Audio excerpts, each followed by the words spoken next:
Join the ride. Join the ride.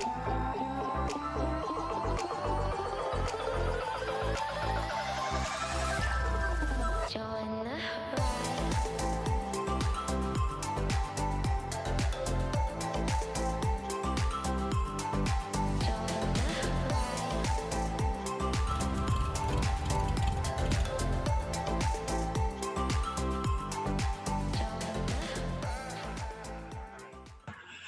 Kellee Edwards, great to have you on. I've been looking forward to this conversation for a while. We've been trying to work it out. I'm glad it came together. For those that may or may not know who you are, and I would doubt that there's very many of those, but you want to give me a 30-second elevator pitch of Sure, who you are, what are you up to, and then we'll get into some good questions and conversation, hopefully. absolutely. Sure. My name is Kellee Edwards. I am an adventure traveler by land, air, and sea as a multi-rated licensed pilot, advanced open water scuba diver, explorer, television host, and journalist. I have been around the world and back. I often fly in the things that I do in the media, whether that be on the Travel Channel for Mysterious Islands, my own adventures, and it's been pretty awesome because the fact that I am a pilot, I've been able to bring aviation into mainstream media in the travel space. Awesome. Well, hey, thanks for doing what you do, because you're an absolute treasure for aviation to be our message out there.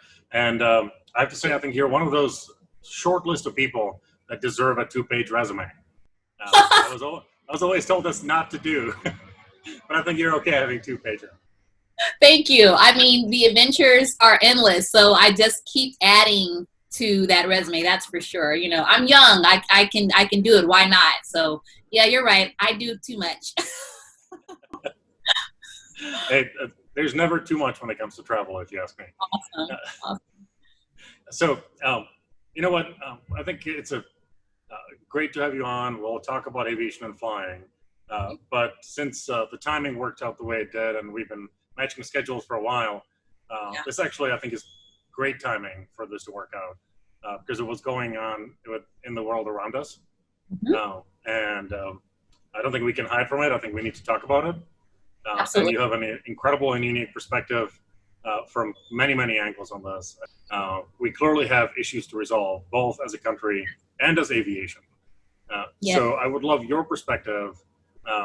We've gotten a lot of questions from pilots. We've been asked for, what's our position, what's our stance, what have we done about this? Now, frankly, and I'll be completely honest with you, from my perspective, our stance should be obvious. But you know what? In the end, it's not as obvious, sadly, because the population is not everybody is on the same page as they should. Right. And in the end, beyond the obvious, we're doing many things that people might not be even aware of. But again, I think we need to do more as aviation, as people, as AOPA. What's your perspective on what's been happening, and what's your unique experience here? Sure. Well, the first thing I can say is that when you see me, it's obvious. I'm a Black woman. And so the experiences that I have in aviation and in travel and adventure are endless in this capacity.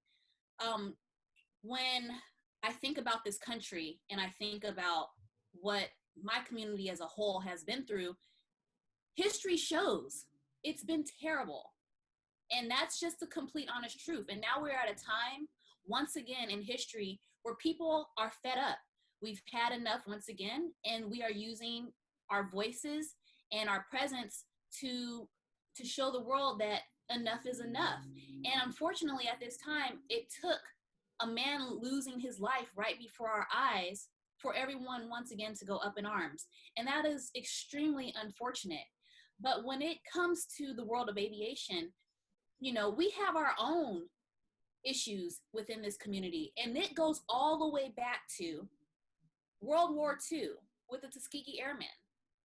They were not easily welcome because literally the military people, the heads in the military, did not think that Black men had the intellectual capacity to become leaders and pilots in this fight. But the Tuskegee Airmen, also known as the Red Tails, showed up and kicked ass, which is what we know. And so even a little bit before that, we think about Amelia Earhart. Everyone knows who Amelia Earhart is, which is amazing. But what about Bessie Coleman, the first African-American woman to get her pilot's license? She couldn't get it in the United States because she was a Black woman. So she had to learn French and go all the way to France to learn how to fly an airplane in 1921. Come back to the United States and then perform in air shows, and ultimately lost her life for a passion that she loved and she worked so hard to achieve. And so I think it's very important to highlight the stories of Black pilots in our history and then be at the forefront of aviation along with the Lindenbergs, the Earharts, the Wright brothers, and all of the pilots that we hear about today. And so what I've chosen to do with my platform is two things: to show the aviation community that, yeah, I can fly birds too. I can fly about 3 or 4 different types of planes. I have 2 ratings, you know? I also want to show my community that if aviation is something that you're interested in, let me share the history with you before today, that there have been pilots out there risking their life to learn how to fly a plane. And so I feel like it's been a dual purpose for me in this realm, and it's been very successful. You know, I'm an advocate for my community. I'm an advocate for women, and it's very important that we show up in both of those spaces in aviation. Pilots as a whole, for the African American community, it's less than 3% are Black pilots commercially for men. For women, commercial pilots, Black women, are less than 1%. Black women with any pilot's license are less than 150 in the entire country. Less than 150 Black women have their pilot's license. So these numbers are minuscule. And let's not lie, let's not ignore the elephant in the room. Aviation is expensive. It is. Between That on its own is not an equal asset access platform, right? Exactly. I had to work very, very hard to save money and to have the money to learn how to fly. And I'll be honest, when I was getting, you know, my VFR, I told my instructor, hey, I'm running out of money. Like, what do I have to do to be more efficient so that I can get this license, this certification wrapped up? And that's just the truth. And so what I've done, because we all know that aviation is expensive no matter what color you are, I've taken money out of my own pocket and I've paid for flight lessons for 7 women around the world just to do my part, because I know the struggle. And I just wish that there were more resources out there to reach back to the inner cities and to more marginalized communities to have some sort of access to even flight lessons or more scholarships pertaining particularly to that, because they want to do it too. They just don't think it's obtainable. And so I think that as a community in the aviation space, those who are more fortunate, it would be nice if, you know, if you saw some young man or young woman to say, hey, have you ever wanted to fly? You got the plane. You've already solved half the problem, you know? And that's very important, to just want to lend a helping hand. And in this case, take them up for a discovery flight. So those are my thoughts. Well, and you're absolutely right. So when it comes to, you know, access, that's where it also, a lot of this conversation, we had this one in last week multiple times with a couple of companies that I'm involved with here at AOPA. You know, the discussion is all wrong when all we talk about is we need to hire, for example, airlines, we need to hire more Black pilots. Because there's just not that many around. We need to go way, way back into the pipeline and given the opportunities to more people 20, 30 years earlier. Absolutely. And again, we have to admit that AOPA, as a leader in this industry, has to do more.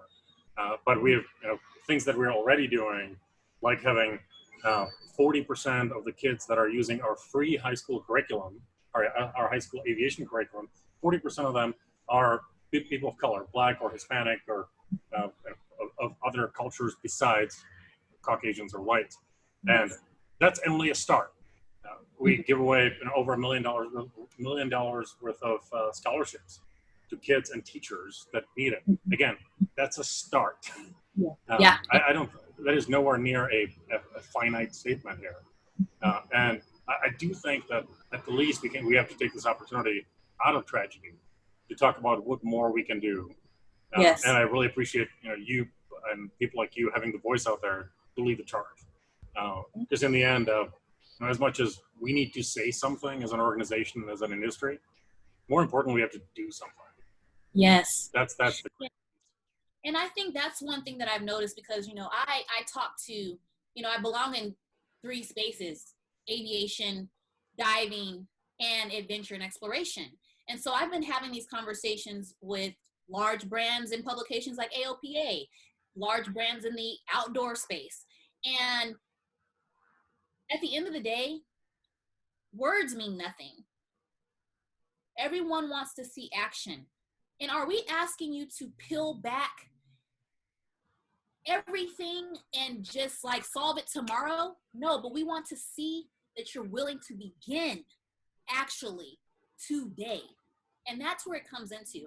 And I think that people are uncomfortable with having these conversations, but they're extremely necessary.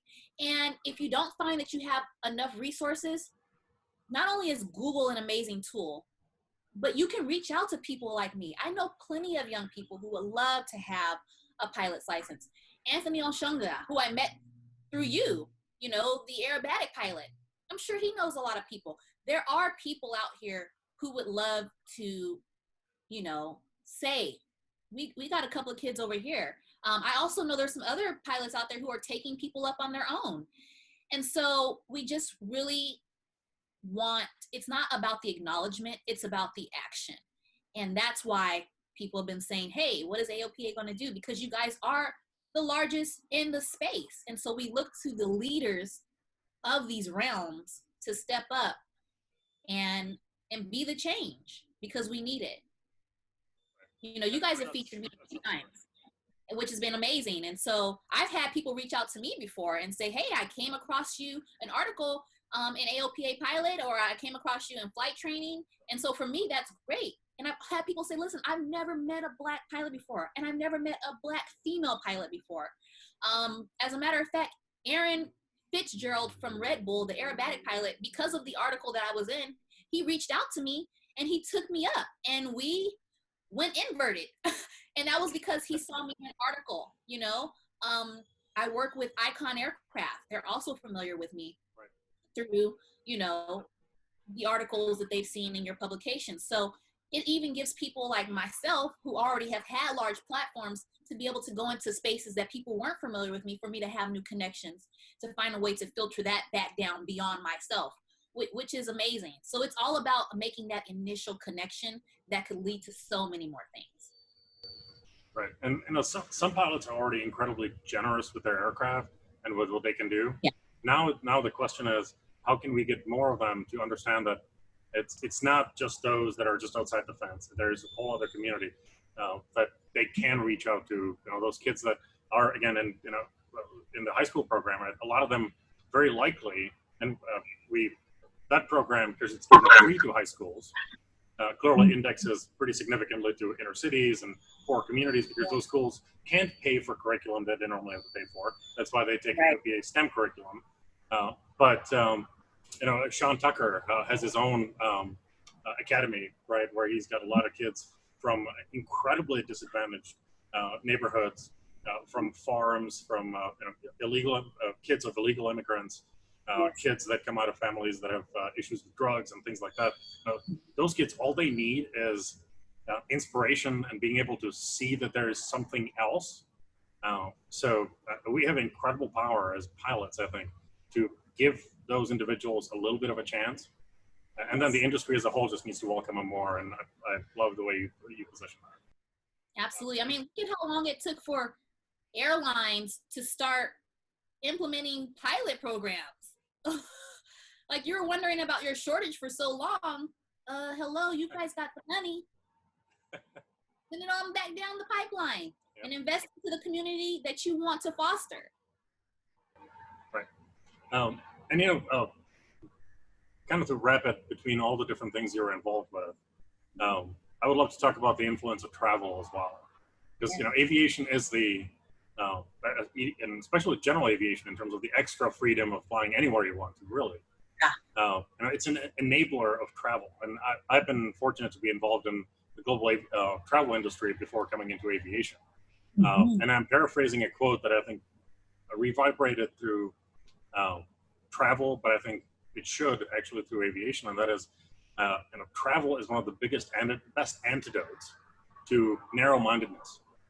It opens people's world, it's opened people's minds, and as much as travel on its own is nowhere near the solution of everything that's happening around us today, broadening people's views to make sure that the generation today and generations after us don't see borders, don't see differences, appreciate each other's differences, but don't see them as differences of what chance you should be given or what opportunities you should have.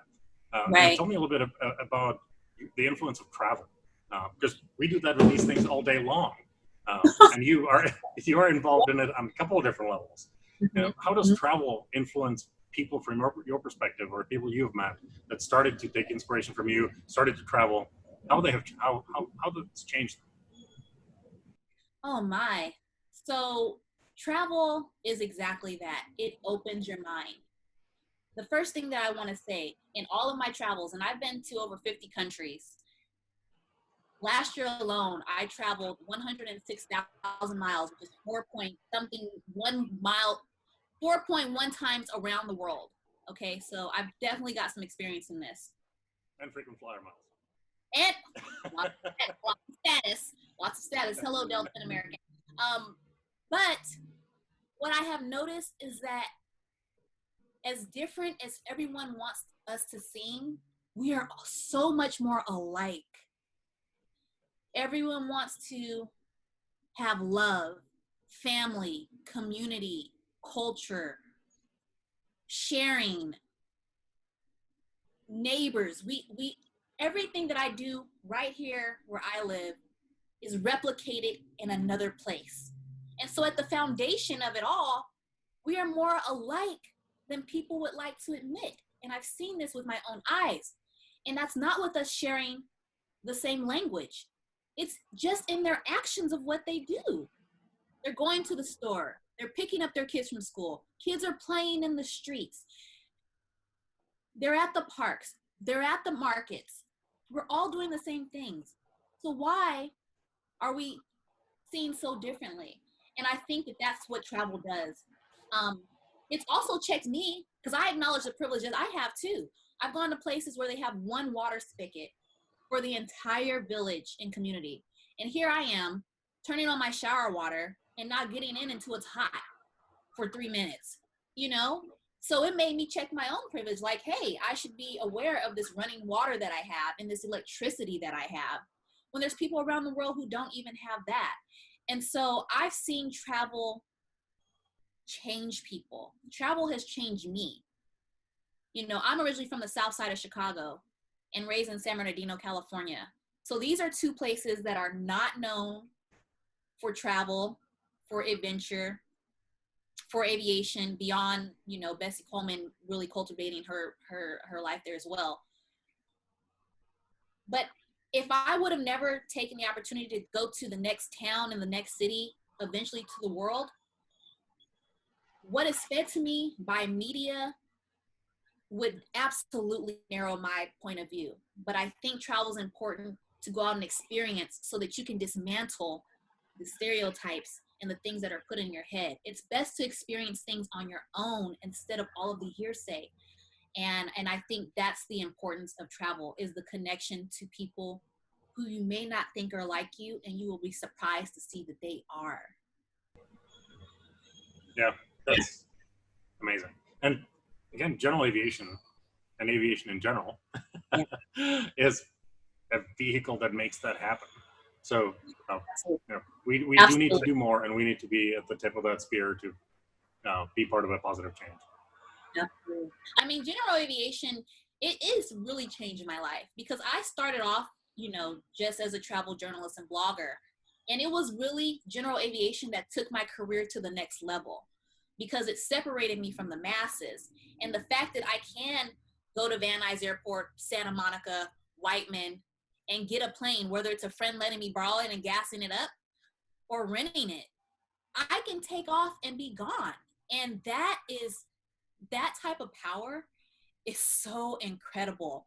And it was the best decision of my life to give myself that exposure and that opportunity because I didn't come from a military family. I didn't know any pilots personally. I became a pilot because I was sitting at Burbank Airport getting ready to take a commercial flight. And in between Delta and Southwest landing, I saw a small airplane with one guy in it. And I said, what in the world is he doing? I didn't know at the time it was called touch and goes, but there was a gentleman in a Cessna doing touch and goes at Burbank Airport between all these gigantic airplanes. And so I sat at the gate and I Googled one man, small airplane, and general aviation came up. And so I Googled that and I found that I can take a discovery flight. I went on Groupon. I paid $99 and I went to Whiteman Airport and I took my first discovery flight there. And I was hooked. When we went up, I just looked around like I could see my neighborhood. I could see the mountains, the ocean. It was just so incredible. When you're in a commercial airliner, you're 30,000 feet up, you're in the clouds.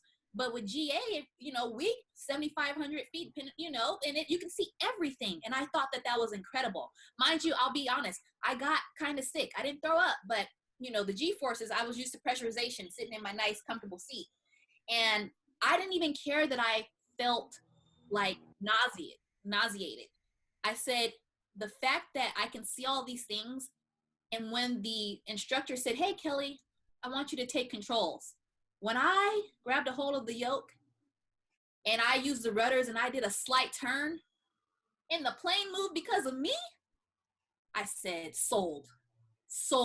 Teach me how to fly this bad boy because I'm going to be out. And I have. I mean, I love the fact that the best information I've been given is find an in-model aircraft anywhere around the world and your license is good to go. You go up and you do a checkout and you can rent a plane. So I've flown around the world. I've flown in Indonesia. I've flown in South America. I've flown in the Caribbean. I've flown in Australia. I've flown in Europe, all because of me calling up the airports and say, hey, you have any in-model registered aircraft? And they're like, yeah, So that's been incredible to be able to literally fly in different places around the world and have a view that most people can't is a power that our community is very, very, very blessed to have. That's absolutely right. And by the way, Team Groupon, that was my first flight. Oh my gosh, that's amazing. Yeah. I tell people all the time, I'm like, listen, the very first thing you do is just find that Groupon deal. $99. So that's awesome. I think that's exactly what it was because and maybe you and I chatted about it when I saw you in Los Angeles last year, but I was up actually in Alaska fulfilling another dream, and I moved. I came out of Czech Republic. Yes. I had a lot of dreams and aspirations, and I've been fortunate enough, thanks to this, and I've said it in a couple other places. I've been fortunate that this country gave me a lot of opportunities. But to the Alaska thing, I was fulfilling a dream of riding a motorcycle in Alaska. Ran into a guy and his son above the Arctic Circle, and he talked me into looking into flying. And I got home. I lived in Wisconsin at the time. I got home. There was a Groupon. I took an intro flight, and there it was. Oh. I sold, and 2 years later, I was at AOPA. I left the travel industry. I left my software startup, and here I am in the middle of aviation, all because of Groupon and some guy in Alaska. That is incredible. Listen, in Alaska, again, I don't have any parents or anybody in the family in aviation, so I'm right there with you. It's much harder to do.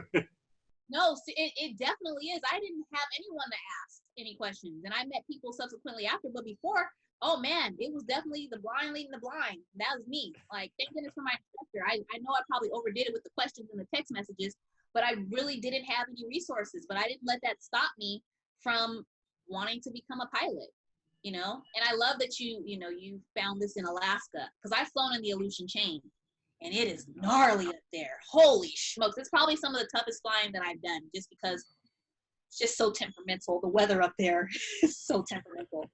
But yeah. That's wow. Yeah, so I haven't done that yet. I'm adding it to the list. Woo! Be ready. All right. I'll bring a better pilot than me with me, which is really easy to do for me. Yeah, exactly. Same here. Yeah, we love to keep reaching out to our friends with more experience. It's very crucial. That's for sure. Absolutely. So tell me about your next adventure, or one that you haven't taken yet that you're just chomping at the bit, excited to take on. Granted, I'm sure your list of adventures and checking them off has been slowed down slightly by some of the other stuff, but hey, we're opening up and we're ahead. So where are you going next? Yeah, for sure. Well, the next big thing on my plate is a podcast that I am hosting for Travel and Leisure Magazine, which talks about, diversity and inclusion in the travel space, which is going to be amazing. I interviewed 20 people from around the world for 12 episodes. I am working on another television show involving aviation, of course, because I think it's something that should be continuous in mainstream media. The concept is really cool. I can't necessarily say what it is yet, but you will see me in an airplane doing amazing things with amazing people.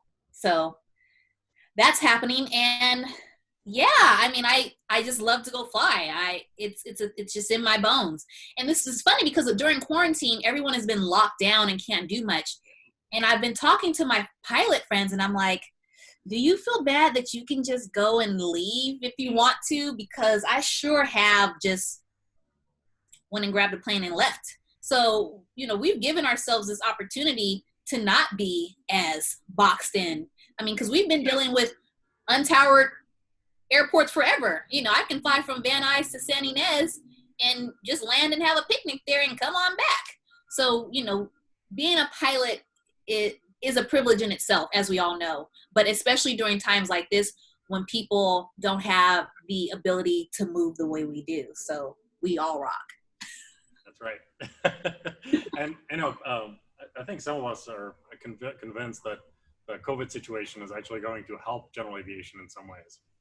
Tell me why. It shows people that there's another way. For germaphobes, it's going to be the only way to travel.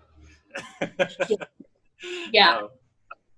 But for anyone that's a little bit more concerned, a little bit more at risk, or has the ability to, general aviation, I think, is going to be an even better way or even better option to travel moving forward. At least for those that, to your point about accessibility, have the means and have the ability. Right. That's right. totally the operative term. I absolutely agree. That's so. You were talking about Aleutian Islands up in Alaska, a lot of the places you've flown. Favorite place of all time?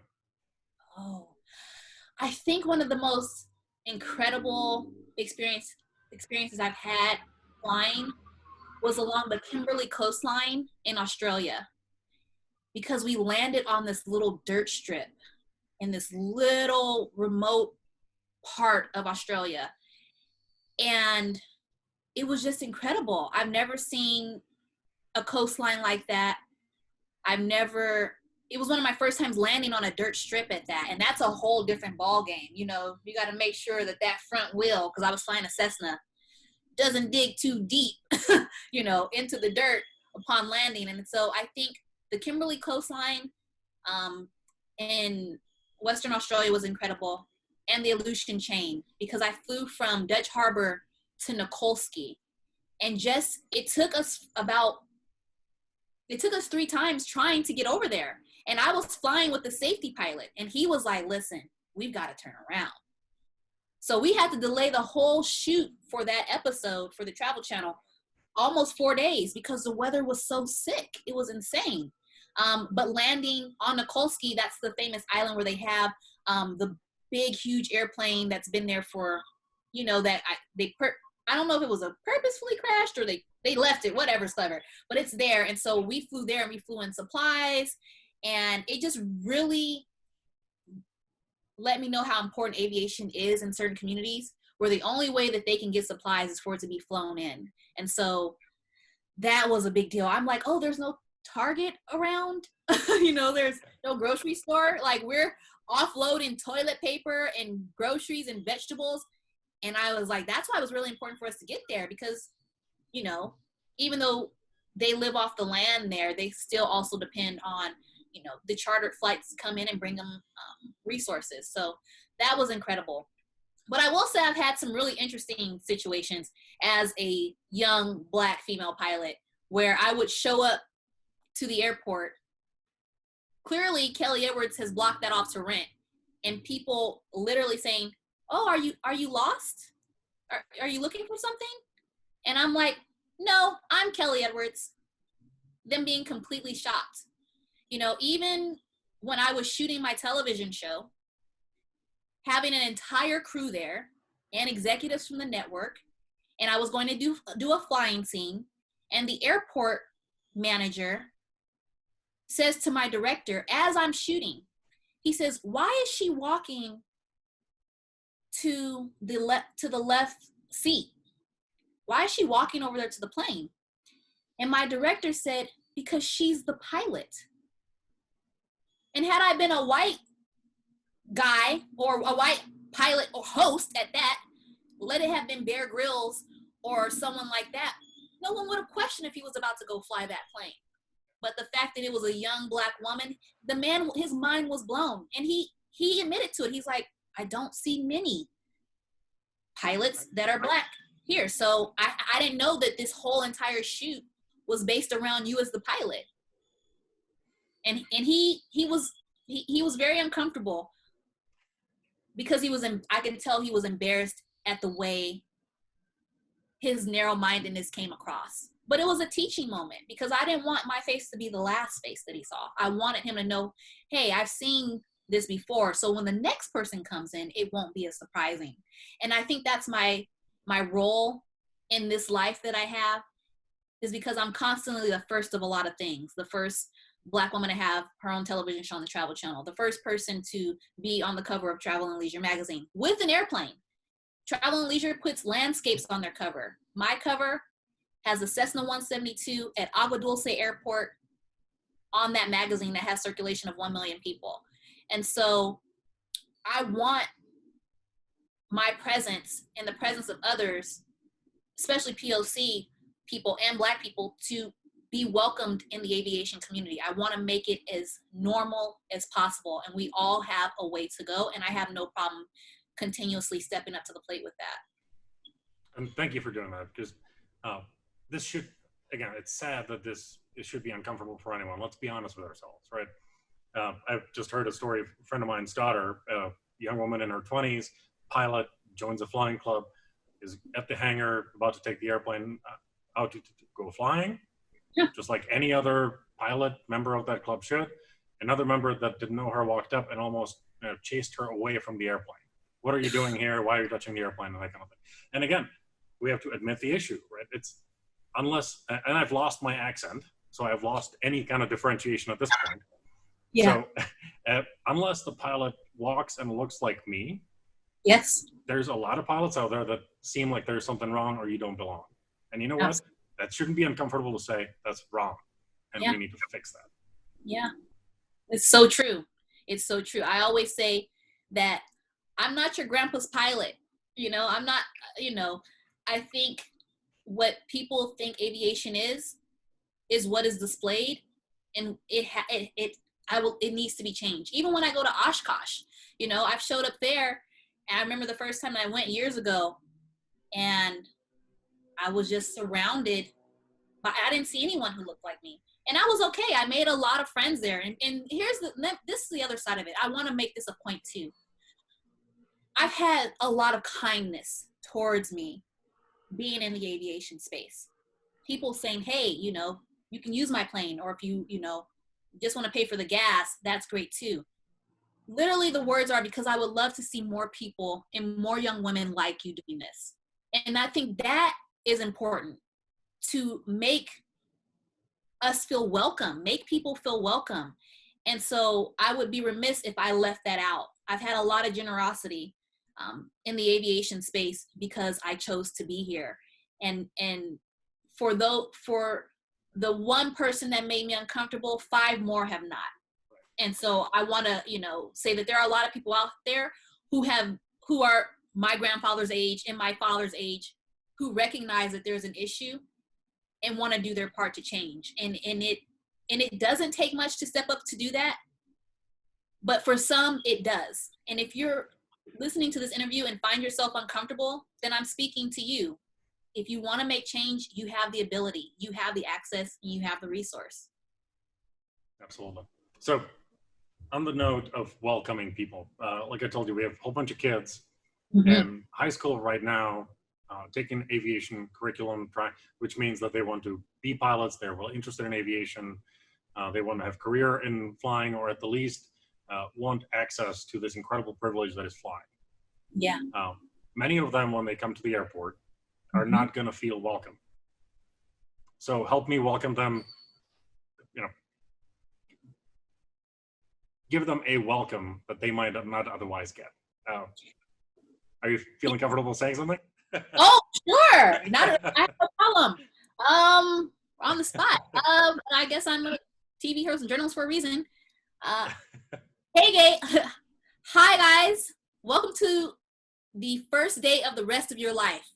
It is going to be such a memorable experience, something you've most likely never experienced before, but just know that you belong exactly where you are in this space today. Fly high and know that the sky is also yours. That's awesome. See, if they don't hear it when they come to the fence of the airport, we'll find a way for them to hear it from you. Awesome. I loved it. So fun. Again, I'm a big believer of the fact that we just need to address the pipeline and the people actually having the opportunity early on. For sure. And the pilot population, it's almost too late. All right, so I've been holding you for a little bit of a while. So before we wrap up the conversation, as I've told some of your friends in aviation that were on the other side of this camera with me before, we're pilots, and no matter where we're from, we should have each other's back, and we have each other's back. So what can pilots do for you today? What can pilots do for you tomorrow? Wow. What pilots can do for me today? There are a lot of complex aircraft out there that I would love to just have someone walk me through. I'm also very interested in warbirds and biplanes. So I would love to just maybe sit in one or go up in one to see what that experience is like. And then just to be kind. Even if you see someone who's not familiar, if they're at the airport, it's for a reason. And do your part to make sure that they feel welcome. And that is just as easy as, hey, how you doing today? And let the conversation go from there. Well, thank you. That's perfect. I really appreciate it. Thank you You're for welcome. your time. It's always a pleasure. We have known each other for a little while, and I love seeing you being the voice for a lifestyle that is truly the coolest thing a human can do. We'll just make sure more humans get to access it, right? Absolutely. Thank you so much. I appreciate it. Thank you, Kellee. See you soon. Bye.